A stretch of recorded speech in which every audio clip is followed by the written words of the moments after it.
नमस्कार। आज का अखबार के इस YouTube चैनल पर आपका स्वागत है। मैं हूं प्रदीप सिंह। आज फिर बात करेंगे पश्चिम बंगाल की। क्या पश्चिम बंगाल में कोई हवा चल रही है या लहर चल रही है? ये हवा या लहर परिवर्तन की है या अशोल परिवर्तन की है?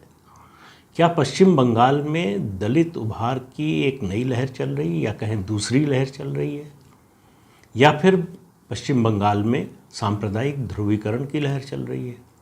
इन सब मुद्दों पर बात करेंगे विस्तार से अभी थोड़ी देर में। तो इन मुद्दों पर बात करने से पहले थोड़ा कल और आज के बीच में जो कुछ हुआ वो बता देना ज़रूरी है। कल चुनाव आयोग ने देर रात ममता बनर्जी के खिलाफ एक आदेश जारी किया। उन पर 24 घंटे का प्रतिबंध लगा दिया चुनाव प्रचार करने पर। उनके बयानों पर जो उन्होंने सार्वजनिक रूप से रैलियों में दिया था उसे आपत्तिजनक माना, कानून के विरोध में माना, आचार संहिता जो आदर्श आचार संहिता है उसका उल्लंघन माना और बताया कि इन धाराओं में ये जो है मान्य नहीं है और इसलिए उनके खिलाफ उनकी निंदा की और ये आदेश पारित किया। ममता बनर्जी स्वभाव के अनुरूप जैसे ही आदेश का उनको पता चला उन्होंने घोषणा कर दी कि वो धरने पर बैठेंगी और आज वो कोलकाता में गांधी प्रतिमा के सामने धरने पर बैठ भी गई।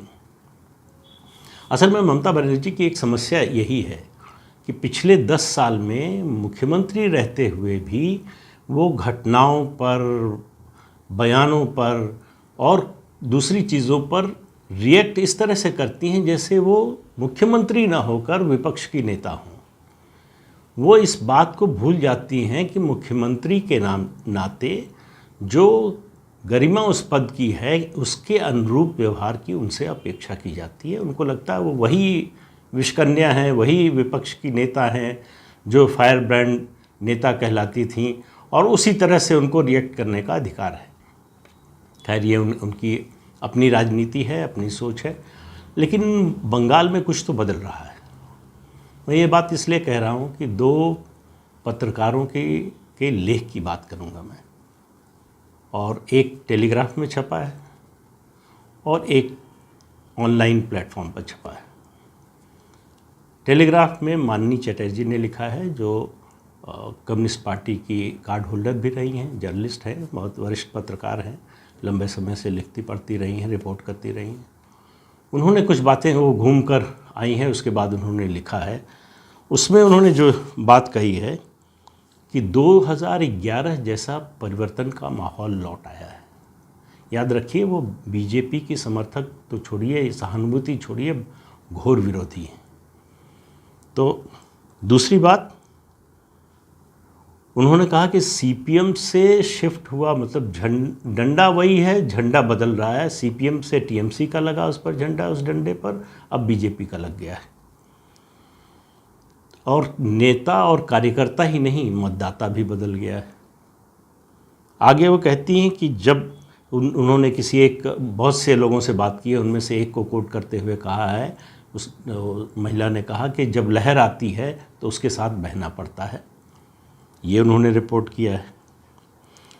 वो कहती हैं कि पंचायत चुनाव में सीपीएम के लोगों के साथ जिस तरह की हिंसा हुई उसने जो है उससे एक फ्लोटिंग वोटर बन गया। अब ये कैसे बन गया ये मुझे थोड़ा समझ में नहीं आया कि कैसे फ्लोटिंग वोटर, और ये फ्लोटिंग वोटर ही जो है वो बीजेपी की ताकत है। और उसके बाद वो आखिर में लिखती हैं कि बीजेपी ने ध्रुवीकरण किया है, सांप्रदायिक ध्रुवीकरण किया है। और इसके प्रमाण के रूप में वो बताती हैं कि उन्होंने जितने लोगों से बात की, जिन्होंने बीजेपी के पक्ष में बात कही, वो सब हिंदू थे। और ये कहना वो आखिर में नहीं भूलती हैं कि ये जिससे भी उन्होंने बात की वहाँ लोग परिवर्तन की बात कर रहे हैं, लेकिन अशोल परिवर्तन की बात नहीं कर रहे हैं। आपको याद दिलाएं, प्रधानमंत्री नरेंद्र मोदी अपनी सभाओं में लगातार ये बात कह रहे हैं कि अशोल परिवर्तन लाना। दूसरी बात उन्होंने एक और कही कि इतना घूमी, किसी ने मोदी का नाम नहीं लिया। बंगाल में जिस पार्टी की 18 सीटें हों, जो देश का प्रधानमंत्री हो, जिसकी हवा चल रही हो, जीते हारे वो अलग बात है, सरकार बने नहीं बने वो अलग पक्ष है, लेकिन टीएमसी और बीजेपी में सीधी लड़ाई है और बीजेपी का सबसे बड़ा नेता उसका कोई नाम नहीं लेता। अब इसके बारे में इससे ज़्यादा मैं कुछ नहीं कहूँगा, ये आप अंदाज़ा लगाइए। दूसरा लेख है या रिपोर्ट है, जो भी कहिए उसको, वो सागरिका घोष का है, उनके बारे में बताने की ज़रूरत नहीं है। वो भी इस बात से जो है बड़ी दुखी हैं कि ममता बनर्जी ने लेफ़्ट के आतंक से, भय से मुक्ति दिलाने का वायदा किया, लेकिन वो भय अब टीएमसी के लोगों का व्याप गया है पूरे प्रदेश में। और वो ये भी लिखती हैं कि ममता बनर्जी ने पार्टी अपनी टीएमसी के स्थानीय गुंडों को जो है समर्पित कर दी, उनको आउटसोर्स कर दिया, उन्होंने शब्द इस्तेमाल किया है। और उनको बड़ा अफसोस है कि ममता बनर्जी ने काम तो बहुत किया, लेकिन वो अपना काम बता नहीं पा रही हैं। बता क्यों नहीं पा रही हैं? वो कहती हैं कि वो राजनेता के रूप में परिपक्व नहीं हो पाई। और वो आखिर में लिखती हैं कि जिस परिवर्तन का उन्होंने वादा किया था 2011 में, वो परिवर्तन वो खुद नहीं बन पाई। तो ये दो रिपोर्ट बताने का मेरा मकसद सिर्फ इतना है कि जो लोग बीजेपी के पक्ष में कभी लिखना पसंद नहीं करते या कोई ऐसी बात कहना पसंद नहीं करते जो बीजेपी के पक्ष में जा सकती हो, ये वो लोग कह रहे हैं। तो पार्टियों के दावों को छोड़ दीजिए, तो ये एक बदलाव तो दिख ही रहा है। 2 मई को सत्ता में बदलाव होगा कि नहीं होगा वो अलग बात है, लेकिन ये एक बदलाव दिख रहा है। लेकिन एक बात मैं यहाँ कहना चाहूँगा कि ध्रुवीकरण तो हो रहा है, इसमें कोई शक नहीं है, लेकिन उस ध्रुवीकरण का कारण क्या है? उसका कारण वही है जिसका जिक्र प्रशांत किशोर ने किया। तो ये कांग्रेस, सीपीएम और फिर तृणमूल कांग्रेस, सबने जो तुष्टीकरण की राजनीति की, अपीजमेंट की जो राजनीति की, उसके कारण ध्रुवीकरण हो रहा है। क्योंकि बंगाल के हिंदू, खास तौर से जो दलित हैं, आदिवासी हैं, पिछड़े हैं, उनको लगता है कि उनका कोई स्टेक, ऐसा नहीं है कि हिंदू मन या हिंदुत्व की भावना पहले नहीं थी जब लेफ्ट की सरकार थी या फिर टीएमसी की सरकार आई, उससे पहले कांग्रेस की सरकार थी शुरू में, तो ऐसा ये भावना नहीं थी, ऐसा नहीं है। हाँ, कोलकाता का जो भद्रलोक है उसकी नज़र में जो है पश्चिम बंगाल में धर्म की कोई जगह नहीं थी। दुर्गा पूजा बड़े धूमधाम से होती थी कोलकाता में भी, उसमें लेफ्ट के नेता भी शामिल होते थे, मुख्यमंत्री भी शामिल होते थे, लेकिन उनके लिए दुर्गा पूजा एक सोशल इवेंट था, वो कोई धार्मिक समारोह नहीं था, उस रूप में वो नहीं मनाते थे। लेकिन कोलकाता से बाहर गाँव में, कस्बों में उनके लिए वो धार्मिक समारोह ही था। ये बात न तो सीपीएम समझ पाई, न ममता बनर्जी समझ पाई। तो 2011 में जब ममता बनर्जी आई तो उनको बड़ा समर्थन मिला दलितों का।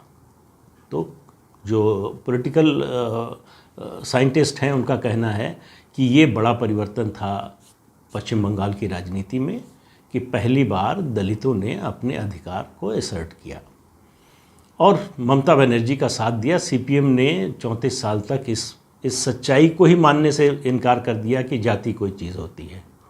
इसलिए उन्होंने जाति के लिए जातीय समूह, देखिए होता क्या है, एक पॉलिटिकल साइंस के प्रोफेसर हुए हैं Paul Brass, university of Washington में पॉलिटिकल साइंस के प्रोफेसर थे। यूनिवर्सिटी ऑफ वॉशिंगटन में पॉलिटिकल साइंस के प्रोफेसर थे। उन्होंने वैसे तो हिंदुस्तान पे बहुत सी किताबें लिखी उन्होंने, ख़ासतौर से नॉर्थ इंडिया की पॉलिटिक्स पर और कई चीज़ों पर। उनकी एक किताब है एथनिसिटी एंड नेशनलिज्म। उसमें उन्होंने एक बात लिखी है कि ये एथनिसिटी और नेशनलिज्म का ये जो जोड़ है, ये जो गठबंधन है, ये अपने आप होता नहीं है। ऐसा नहीं कि पहले से ही ये तय रहता है या मौजूद रहता है। ये एक, वो कहते हैं, पॉलिटिकल और सोशल कंस्ट्रक्ट है, बनाना पड़ता है। पॉलिटिकल लोगों को बनाना पड़ता है, जो सत्ता में है, जो विपक्ष में है, उनको बनाना पड़ता है। इस कंस्ट्रक्ट को बनाने की कोशिश कभी सीपीएम ने नहीं की। शुरुआती दौर में ममता बनर्जी ने शुरुआत की थी 2011 में, लेकिन सत्ता में आने के बाद वो भी भूल गई, और 2016 में जब प्रचंड बहुमत मिला तो उनको लगा कि ये सब करने की ज़रूरत नहीं। बीजेपी ने पिछले 7 साल में ये किया है। जो अलग अलग समूह, आदिवासी हों, दलित हों, वो नामशूद्र हैं, मतुआ हैं, उनकी नागरिकता का मामला है, उनके धर्म के अपने जो देवता हैं, उनके मंदिर, उनकी प्रतिष्ठा, उनकी समाज की दूसरी जो आवश्यकताएं हैं या उनकी जो मांगे हैं, उन पर ध्यान देना, उसको एड्रेस करना, उसकी कोशिश, ये सब जो है बीजेपी ने पिछले 7 साल में किया है। तो अब आप देखिए कि हुआ ये है कि ये दलित उभार और हिंदुत्व, इन दोनों का एक तरह से गठबंधन हो गया है पश्चिम बंगाल में।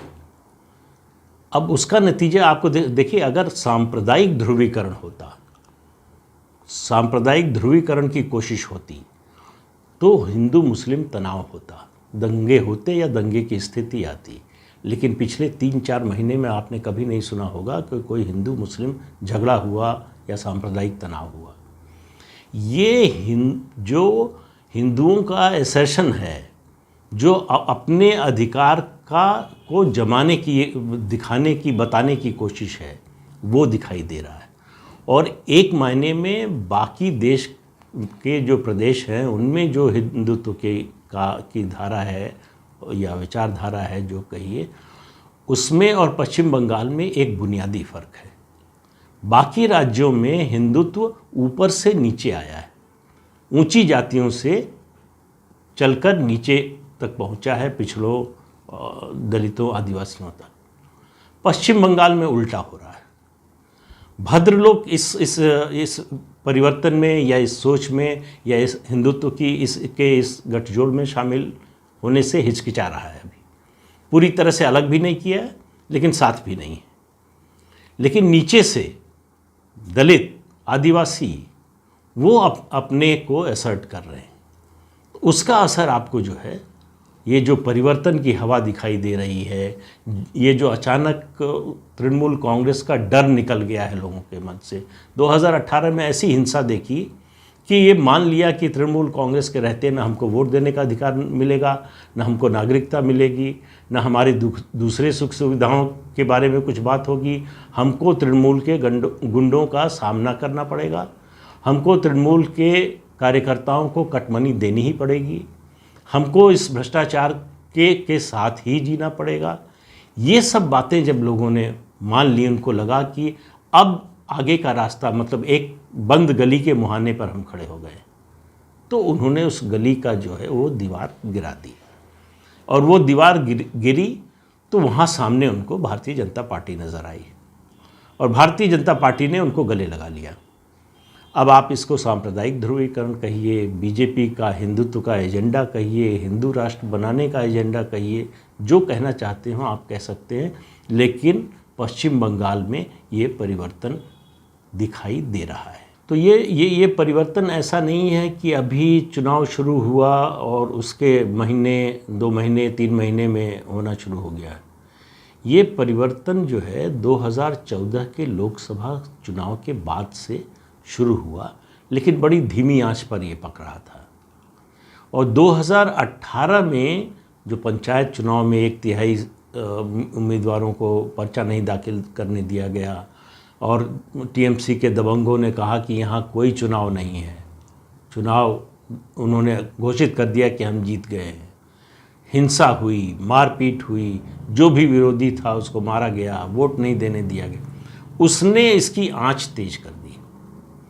लेकिन आप अब उसका असर देखिए 2019 के लोकसभा चुनाव में दिखाई दिया। 2014 के लोकसभा चुनाव में बीजेपी को पिछड़े वर्ग का 21% वोट मिला था। 2019 में वो बढ़कर 65% हो गया। 2014 में दलितों का 20% वोट मिला था बीजेपी को, और 2019 में बढ़कर 61% हो गया। इसी तरह से आदिवासी वर्ग का जो है समर्थन सिर्फ फीसदी था 2014 में, जो बढ़कर 61% हो गया। और ये 2019 के बाद से बढ़ रहा है, इसमें कोई कमी नहीं आई है। ममता बनर्जी ने इसको रोकने की भी कोई कोशिश नहीं की है। वो उसी मुगालते में थी जिस मुगालते में उन्होंने 2018 का पंचायत चुनाव जीता। उनको लगा कि बीजेपी ठीक है, हल्ला गुल्ला कर रही है, केंद्र में सत्ता में है, तो उसकी बात लोग सुन रहे हैं, कर रहे हैं, लेकिन इससे ज़्यादा कुछ नहीं है, सरकार हमारी बनेगी, हो सकता है थोड़ा कम हो जाए सी, लेकिन सरकार बनेगी। उनको ये भी अंदाज़ा नहीं था कि उनकी पार्टी के कार्यकर्ताओं का भ्रष्टाचार उनकी अच्छी नीतियों को खा गया है, और इस बात को वो मानने को तैयार नहीं हुई, इसलिए सुधार नहीं किया। और सुधार नहीं किया तो उसका असर दिखाई दे रहा है। तो पश्चिम बंगाल में आप ये मानकर चलिए कि 2 मई को परिवर्तन आने जा रहा है। जब मैं परिवर्तन की बात कर रहा हूँ तो एक राजनीतिक सामाजिक परिवर्तन की बात कर रहा हूँ। सत्ता में परिवर्तन होता रहता है, होता रहेगा आगे भी।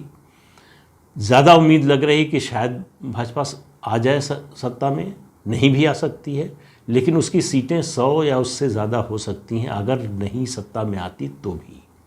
और ये एक बहुत बड़ा बदलाव है कि 5 साल पहले जिस पार्टी की 3 सीटें थीं वो सैकड़ा जो है वो पार कर गई, और पार कर गई। ये इससे भी ज़्यादा बड़ी बात यह है कि 34 साल और 30 साल जो पार्टियां सत्ता में रही वो हाशिए पर चली गई। तो इस चुनाव में लेफ्ट और सीपीएम का वोट बीजेपी की ओर ट्रांसफ़र हो रहा है। लोग बदलाव के मूड में हैं, परिवर्तन चाहते हैं। क्या ममता बनर्जी इसको रोक पाएंगी? क्या उनकी लड़ाका छवि इसको होने से रोकेगी? क्या लोगों के मन में उनके प्रति कोई सहानुभूति आएगी कि एक मौका और देना चाहिए, जो 2016 में दिया था? 2016 में भी स्थिति कमोबेश इस तरह की बनने वाली थी। तब उन्होंने सब अपने ऊपर ले लिया था और कहा था कि 294 सीट पर मैं ही खड़ी हूँ, यही सोचकर वोट दीजिए, जो गलती हुई है सब ठीक कर दूंगी दोबारा आने पे। और उन्होंने ठीक नहीं किया और स्थिति बिगड़ गई। तो अब ये चुनाव जो है अपने बड़े निर्णायक मोड़ में पे पहुंच गया है। अब अगले 4 चरण का मतदान जो है वो तय करेगा कि 2 मई को कलकत्ता नहीं, पश्चिम बंगाल में किसकी सरकार बनेगी। तब तक के लिए इंतज़ार कीजिए। अगले अंक में फिर मिलेंगे किसी नए मुद्दे के साथ। लेकिन जाते जाते आपको याद दिला दें कि इस चैनल को सब्सक्राइब कीजिए, शेयर कीजिए और अपना सहयोग बनाए रखिए। तब तक के लिए नमस्कार।